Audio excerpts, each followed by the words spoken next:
and Venezuela have propped up the disastrous Maduro regime and helped deny the transition to the power of interim President Guaido. This fits a pattern of increasingly aggressive Russian seeking to use all of the tools in its playbook to undermine the appeal of the democratic process and keep Russian-aligned regimes in power. And while Russian and Chinese influence in Latin America is destabilizing to the region, I think it's also important to spend a few minutes on the most pressing threat to democracy in the Western Hemisphere, and that is corruption. Corruption is the root cause of mass migration, instability and impunity in Central America, and the trafficking of illicit narcotics into our country. Unless our strategy focuses on solving the root causes of corruption, then no amount of security assistance dollars to Latin American partners will be effective.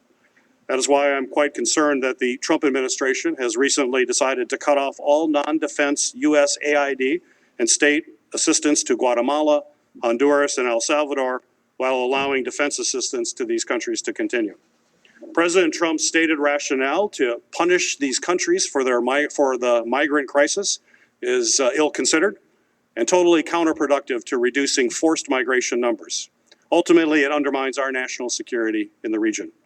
Unless we support civil societies in these countries and help improve the economic conditions, we will never get a handle on the illicit drugs that flow through these Northern Triangle countries and into the United States.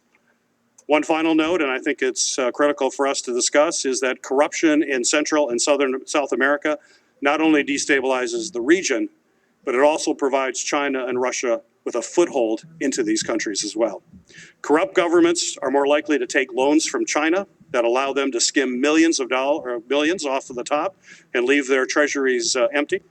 Russia is able to sell arms to corrupt governments that oppress their civilian populations and violate their human rights. The more we focus on combating corruption, the more successful we will be in implementing the national defense